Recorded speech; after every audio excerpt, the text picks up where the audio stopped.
This channel wishes to be compliant with COPPA and the FTC and is not intended for audiences under the age of 13. Hi everybody, long time no see. Welcome to the first vlog of this channel. For those of you who don't know, my name is Owen and yeah, it's very exciting to be back. It is a bit strange only doing 2 videos a month rather than the old 3 a week, but I gotta say I like this new pace. It's a lot more relaxed, let's put it that way. So what is this vlog format going to be about? Well, it's going to be a bit of the behind the scenes look on how the previous video was made and a bit of a sneak peek in what's coming up next. For viewers subscribers who've been on this previous channel for quite a while, you will see some footage from the old channel come through. That's because I was very proud of those videos and I want them to have a place again on this channel.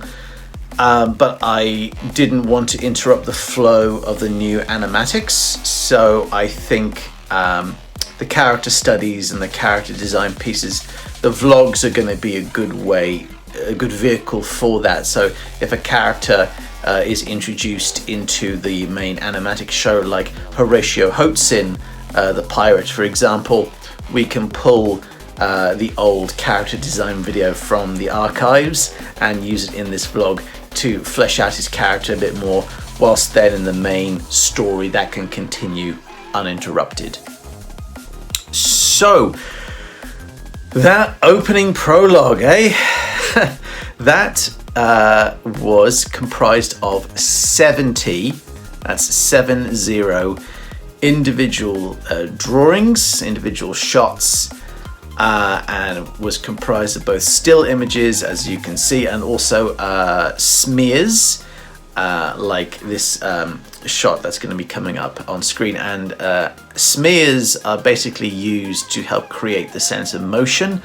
They flash by on screen incredibly quickly to trick the eye into thinking that there's a high-speed movement going on. So I made use of those for any of the scenes where my character was falling and things like that. It was a big learning curve, not in terms of actually making the animatic, because I'm used to doing videos by now, but definitely in how long it took to make. I think this took on and off about 2.5 weeks to make, and that was me pumping it out. And essentially what I'm doing for these animatics, I'm sort of breaking the rules, because an animatic is literally meant to be a placeholder in an animated production where you've got your storyboards, which are still images on the wall, you've got your finished animation, which is over there, and the animatic is essentially a storyboard, rough drawings, or rough animated characters run by at the timings that the finished shots would be made, and it's literally placeholders so that the animators can then replace those images with the final shots.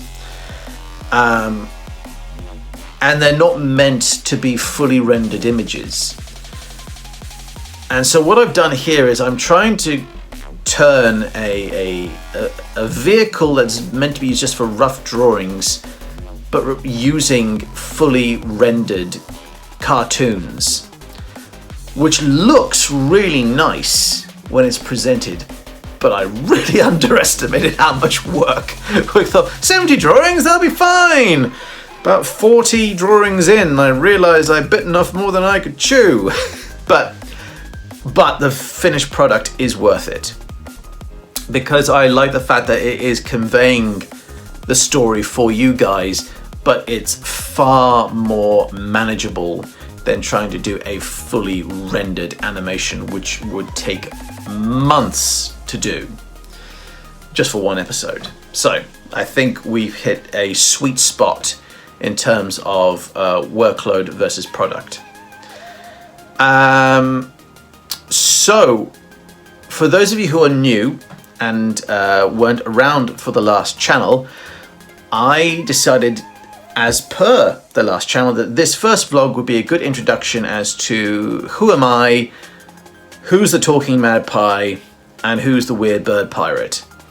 So I have actually pulled the footage from the very first vlog way back in the last channel, which I think I made back in 2019 originally, or early 2020. So the audio, I was still getting very used to recording, so please be gentle. It's I was a noob back then. I wasn't as relaxed as I am now. And it gives you a bit of my background as to who I am, why I got into art in the first place. So here you go, and I'll see you in a minute. I was a chubby, only child, but was quite content playing by myself inside rather than braving the strange world called outside.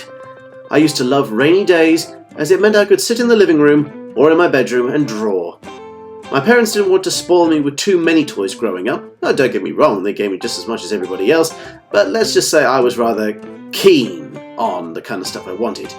So instead, a lot of my toys, in quotation marks, were actually cardboard cutouts of the toys I wanted, with their arms and legs hinged together by drawing pins, a sort of paper puppet.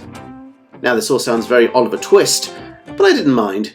For so long as there was paper and cardboard, I could make as many toys as I wanted. And they saved a lot of space on storage too. I grew up in a small suburban town just outside of Cardiff in Wales called Rubina, and we stayed there until I was 6 years old. But by that time, sadly, most of my relatives on my father's side had died, so we decided to pack up and move to the little island of Guernsey in the British Channel Islands to join my mother's family. We left behind the land of dragons, torrential rain, and male-voiced choirs, and instead traded it in for our new home, famous for its beaches, its cows, yes, I said cows, and for its rich World War II history. Although, now, sadly, mostly Guernsey's just famous for being an offshore tax haven. There, I spent the rest of my childhood and teenage years with a close group of lads who are still my dear friends to this day. We would spend summers by the sea, or cycling through the countryside, or partying in the island's only town. Oh, and video games. Lots and lots of video games. But it was through video games, or rather, to be more precise, the conceptual art of video games, that continued to fuel my passion for art. I decided that when I was older, I wanted to design monsters and heroes for video games, and would copy my favourite artists over and over again. In the final years of high school, we all had to pick 3 subjects to study. I picked English language and literature, graphic design, and then it was the 3rd subject that my parents were nervous about. You see, I wanted to study art, which I had not studied as an official subject for quite a few years, and I had missed it terribly and wanted to join my friends who were having such fun in their class. My parents wanted me to study geography, as I was getting really high marks, but I didn't enjoy it, and after several weeks of talking about it and bouncing the idea back and forth, they did finally allow me to study art, which, luckily, I got high marks in as well, so, it kind of all worked out in the end. After high school, I went to study computer animation at the University of Portsmouth. Now this is where things get a little bit interesting, because fate took a turn that would lead me on an exciting path, but not the path that I expected or planned at the time. You see, I made the mistake of thinking I was being clever. I thought I was reading the signs of the times, that 2D animation was dead and 3D computer animation was the way of the future. You gotta understand this is going back a few years now. However, not only did I not foresee that by the time I graduated, everyone would be over the fad of computer animation, but really, I simply just wasn't that good at it. I had got it pretty wrong. Looking back now, maybe I should have stuck to my passion and become an illustrator. Oh well, too late to worry about it now, Owen. However, I discovered another passion: musical theatre. I had become a member of the university's drama society, and I had stepped out of my shell to take part in several comedy musicals. We were a real-life version of Glee, and it was wonderful. I made lifelong friends with those students, and it was such an adrenaline rush performing on stage that I decided to pack it all in and become a musical theatre actor. I auditioned for a few drama schools, but I didn't get in. And I'm not too proud to admit that really, I wasn't good enough to compete on a professional level. So I returned to Guernsey to lick my wounds and decide what to do next. I took a few temp jobs working in various banks, which everyone in Guernsey does at some point in their lives. Think of it as a sort of rite of passage. Until I decided it was time to go on a pilgrimage to find myself, as they say, out there in the real world. Over the course of 3 years, I went on several adventures around the world, sometimes as a tourist, but most of the time as a volunteer for either wildlife or children's charities, journeying to far-flung places such as Mongolia, Nepal, Borneo, and the Galapagos Islands, to name but a few. I cannot express in words the wonder and majesty I found out there in the natural world, and when I returned for the last time to the UK, I felt it was time to start giving back. So I enrolled in a new university course at Bournemouth University in ecology and wildlife conservation. However, life threw another unexpected twist. One of my oldest Guernsey friends had emigrated to Australia, and he had asked me to be the best man at his wedding. I decided to stop off with some Australian friends that I made whilst volunteering in Borneo, to get over the jet lag before heading on up to the wedding. Whilst with these friends, I was invited to a party, when in walked, or should I say stumbled over the front doorstep, a stunning Australian woman, who, in years to come, would actually turn out to be my wife, Vanessa. Now, Vanessa has given me permission to talk about her and our daughter Skye in these YouTube videos, but only in cartoon form, just, to honour their privacy. Vanessa and I fell deeply in love, and decided to try and stay together as a long-distance relationship whilst I did the first year of my uni course back in the UK. So I returned, and I passed my first year with flying colours. However, that year was pretty tough for me and Vanessa, and we missed each other deeply.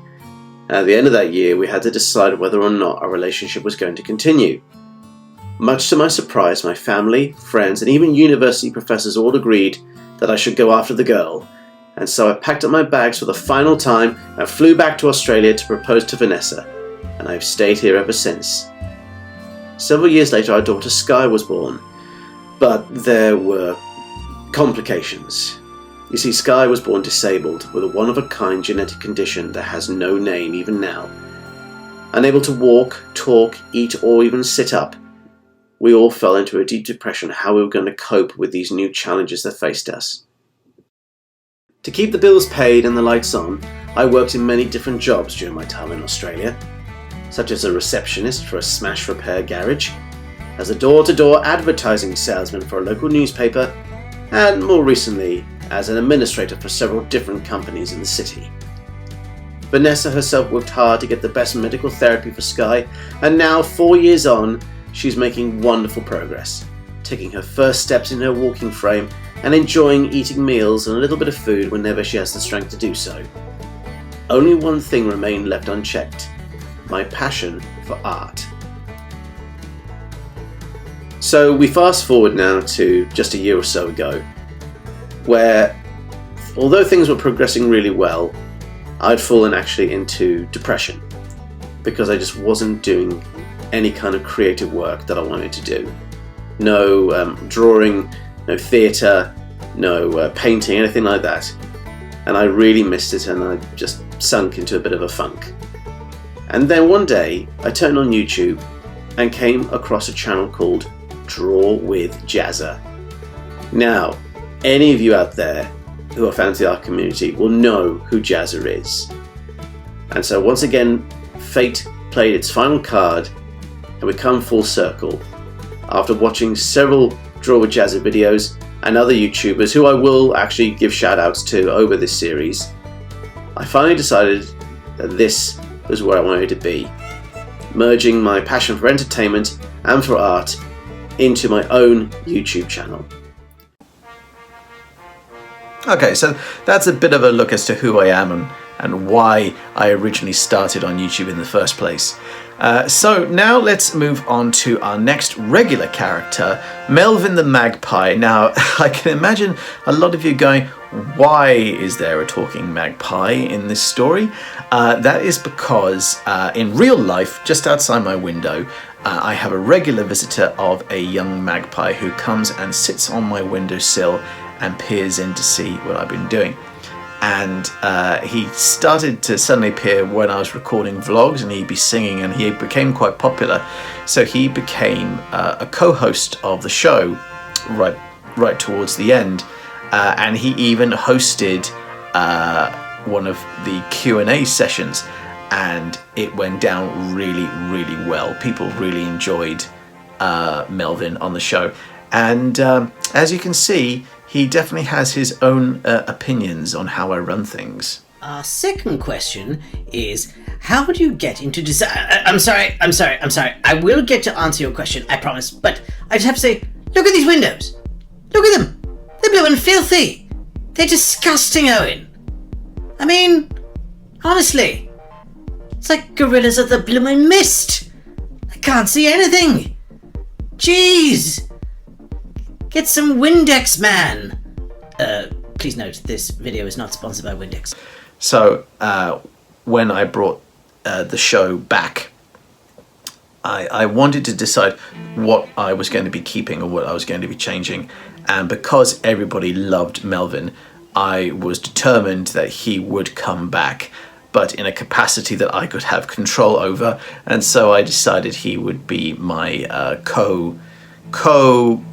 main character for the new Animatic adventures.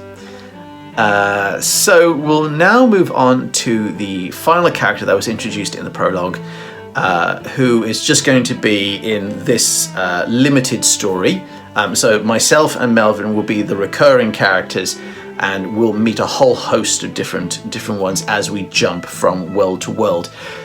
And by the way, the Animatic Adventures, it's not going to be just me and Melvin. That's just this current story arc. We are, by popular demand, going to be bringing back the Red Riding Hood based in Thailand, and we are going to be doing an animatic of that entire story, which is going to be hardcore, but I need to build up to that. So don't fret, it isn't just me and Melvin mucking around, but hey, this is just the beginning of the show, so I'm still finding my feet. Anyway, in this current episode, we are introduced to Horatio Hoatzin, who is a South American bird who has become a pirate. And once again, as I said before, I have pulled his character design video from the archives of the previous channel, and feel free to sit back and enjoy and get to know this new character now.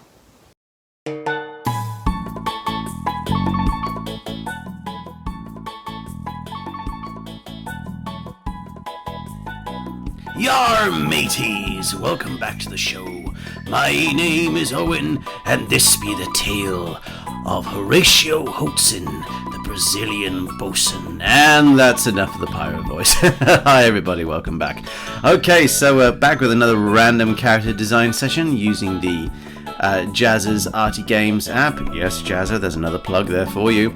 And today's specifics are a male bird who is a pirate living in the South American region during the Renaissance. So we are looking at Brazil in the 1600s, and I thought it would be really cool to design this bird pirate figure. Initially it was going to be a toucan, but like looking online, there are loads of toucan pirate designs, but there aren't any Hoatzins. So, without further ado, let's get into this character's backstory. Born in Brazil in the early 1600s, Horatio and his siblings were part of a large family of tavern owners. Although at this point, it's important to note, ladies and gentlemen, that Horatio was not the name given to him at birth.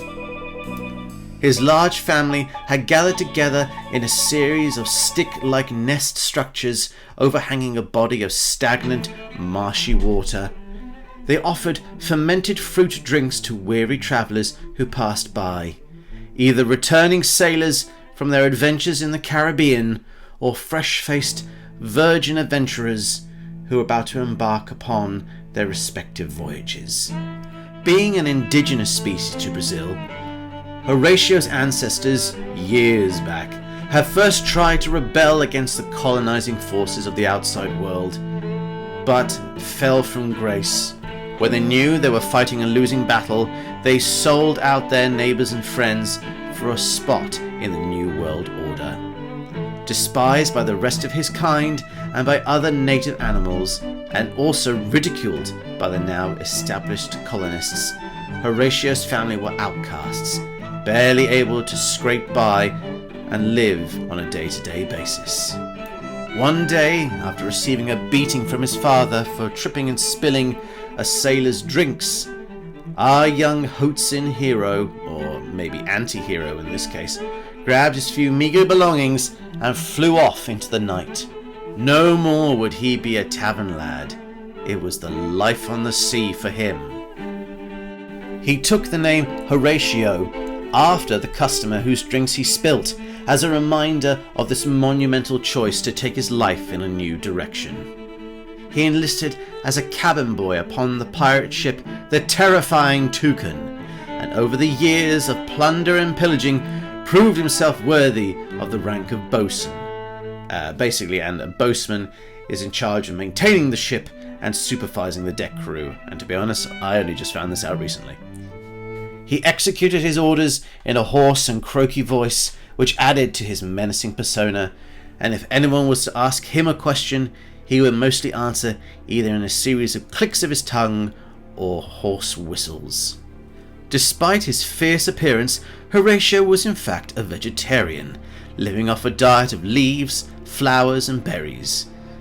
However, the curse of his species as a Hoatzin meant that his digestive system fermented those fruits and flowers and berries in his gut, which led him to excrete a very foul smell. Known as Stinky by the rest of his crew, Horatio kept to himself and only interacted with his shipmates if his tasks mandated him to, or if the crew engaged in battle with another vessel. Horatio hoped one day to come across his big score, to rob a rich merchant vessel in the aim of selling off priceless artworks and jewelry and clothing so that he could get enough money together to buy a small island to retire on. But sadly, that dream never came true. Instead, he met his end in a battle against a naval flagship. So there you are, ladies and gentlemen. Bit of a short and sweet, but I wanted to keep this story of a Horatio a bit punchy compared to the other ones we've had, and it was good to write a piece for. I wouldn't necessarily call Horatio a villain or an anti-hero. He's just more of a goon, really. It's like, a henchman, so to speak. And to be honest, how many henchmen do we know their story? So it was good to write this, to find out where let's say a third or fourth in command came from. But like, designing this character was an absolute blast. Like, just this is such a funky looking bird, and to put him in a pirate setting really was just the perfect combination. Like, look how rough and ready his natural head crest is, and that nice flash of blue on his face in comparison to his dark plumage. And I like the front feathers of the Hoatzin is this sort of dark crimson as well, so it looks like he literally has blood on his hands. A perfect sort of piratey kind of color scheme we got going on here. And of course, later on you'll still add the background, and I like to keep my backgrounds quite vague and storybooky as well. It's enough to add a bit more context to the piece, but at the same time it doesn't lose focus on our main character as well. In case you want to know what brushes I use, again, it was mainly the traditional cartoonist thick thin brushes, with actually the hair and fur brush used for the fine detailing on the tail feathers, and then with the blending as well, I used the paintbrush tool to then blend some colors over the top of the ink there as well. Alrighty, so that is essentially Horatio in a nutshell. So, ladies and gents, that's basically a bit of a glimpse to the prologue. And before I sign off, I'll show you a quick bit of the sketches that I've got of the next episode. Now, the next episode was planned to be released next weekend. However, some unforeseen circumstances did come up. I took a few days off after the release of the last episode because I was knackered and needed a break. And then I was all set to go with the production, but I had quite a bit of trouble with my eyes after a few days off. Basically, because this isn't my day job, I do a completely different job during the day, so that takes about 7.5 hours on the computer, plus trying to do digital art, and I self-confess that I am a gamer, so that was a lot of time on screens. Plus, it's currently winter in Australia and the air is incredibly dry, so my eyes for about 7 or 8 days were absolutely wrecked. I had to take eye drops, I had to dramatically cut down my screen time outside of my day job and just try to rest my eyes as much as I could. And it took about 8 days for them to fully recover. So I basically have the whole episode sketched out in rough, as you can see by the images coming out, but production of the finished artwork is seriously behind schedule. So I do have a week off at the beginning of the month, so I'm hoping to try and do a catch-up during that time. So we will be getting 2 episodes a month as per normal, but sorry, just not on the actual release date that I had planned. So apologies for the delay, but hey, I had to put my eye health first, unfortunately. So everyone, I am gonna leave it there. I'm really happy to be back. I'm really, really grateful to see that so many of you, in fact, nearly all of you, stuck around during this big transition. And I was so glad to see returning commenters in the chat as well. That was sincerely so heartwarming to see. I greatly appreciated it. So I hope you're all doing well. I hope you're all staying safe, and yeah, we'll carry on. We'll carry on. And I know one particular commenter will kill me if I do not bring back my traditional signing off on videos. You know who you are, and I'm doing this for you. So, till our next episode, stay safe, stay healthy, stay happy, and I'll see you all next time. Bye everyone.